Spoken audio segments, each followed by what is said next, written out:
It was the first day at Brookfield High School when a quiet, confident girl named Ava Morgan stepped through the grand doors, clutching her backpack tightly.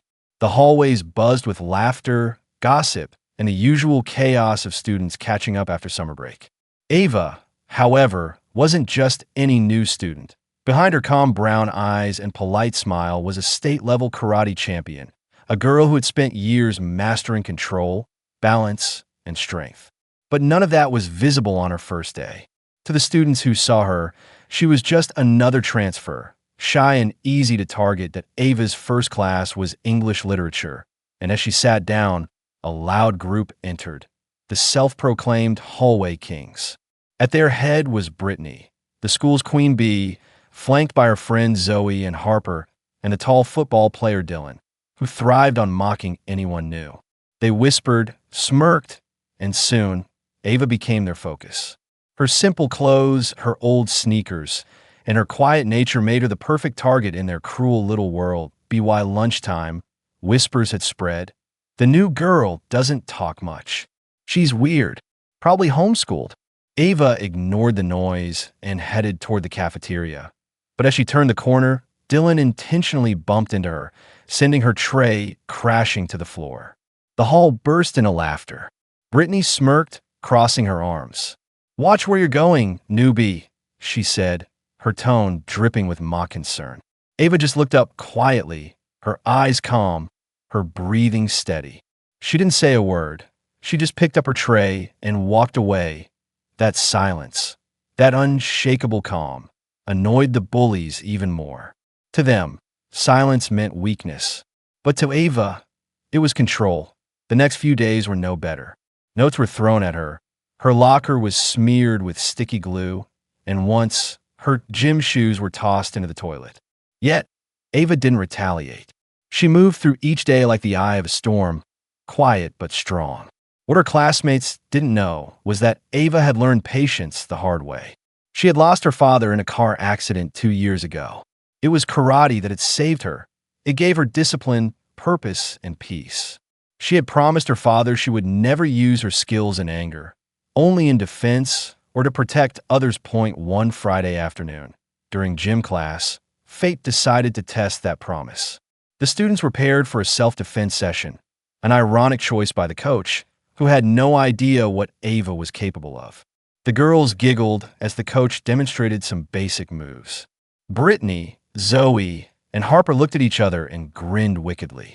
"Let's see how the new girl handles a little accident," Brittany whispered. When it was Ava's turn, Zoe volunteered to be her partner, pretending to be friendly. But as soon as the drill started, Zoe shoved Ava hard, sending her stumbling back. Laughter erupted again. Ava steadied herself and smiled slightly. "It's okay," she said. But Zoe wasn't done. She charged again, this time trying to trip Ava. In a flash, Ava sidestepped, caught Zoe's wrist, and gently but firmly flipped her onto the mat. The entire gym fell silent. The sound of Zoe hitting the floor echoed, followed by gasps. "Whoa," the coach said, stepping forward. "Where'd you learn that, Miss Morgan?" Ava just shrugged softly. "Karate," she replied. Dylan, watching from across the gym, felt his pride flare. "Karate? That's for kids," he said loudly. "Let's see you handle a real challenge." The coach frowned. "Dylan, sit down." But Dylan didn't listen. He stepped forward, smirking. "Come on, new girl. Show us what you've got." Ava shook her head. "I don't want to hurt anyone." "Oh, you're scared," Brittany taunted. "Figures." The coach tried to stop them, but Dylan lunged suddenly, trying to grab Ava's shoulder. What happened next happened too fast for anyone to process. Ava's body moved like lightning. She turned, blocked his arm, and with a swift, clean motion, used a single move to bring him down to his knees. Dylan gasped in shock, pinned effortlessly. The gym erupted in stunned silence. Ava released him and stepped back, her expression calm.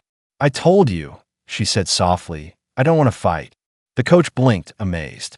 "You weren't kidding about karate." Ava nodded. "State champion. Last year." The whispers spread faster than wildfire. "She's a state champion? No way. Did you see how she took him down?" Brittany's face went pale, her confidence melting under embarrassment. Over the next few days, everything changed. The same hallways that once laughed at Ava now parted for her. Some students tried to befriend her, while others simply admired from afar. Brittany and her group avoided her completely.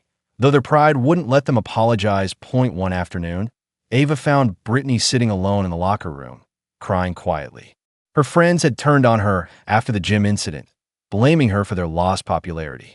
Ava stood silently for a moment before speaking. "You don't have to act tough all the time," she said gently. Brittany looked up, startled. "Why are you even talking to me after what I did?" Ava smiled softly. "Because everyone deserves a second chance."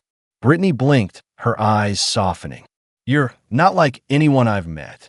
"That's okay," Ava said, picking up her bag. "We don't have to be the same to be kind." From that day, something shifted between them. Brittany started changing, slowly, awkwardly, but genuinely. The bullying stopped, not just for Ava, but for everyone. And every time someone whispered about the karate girl, Ava just smiled. She didn't want fame or attention. All she wanted was peace and maybe a few real friends. Weeks later, the school hosted its annual talent showcase. Ava was hesitant at first, but her new friends, including Brittany, convinced her to perform. That night, under the bright lights of the gymnasium, Ava stepped onto the stage in her white GI uniform. The crowd quieted as she bowed, and then, with grace and power, began her kata, a series of precise, flowing movements that embodied strength and serenity. Every kick, every stance, every strike was poetry in motion. By the time she finished, the entire gym stood in applause. Even the coach had tears in his eyes. When Ava walked off stage, Brittany hugged her. "You were amazing," she said sincerely. Ava smiled. "Thanks, but I think we were all meant to learn something this year." "What's that?" "That strength isn't about how hard you can hit," Ava said softly. "It's about how much you can take and still stay kind." The next morning, the hallway that once echoed with laughter at Ava's expense now greeted her with waves and smiles. She wasn't the new girl anymore. She was Ava Morgan, the girl who changed Brookfield High not through revenge, but through quiet courage.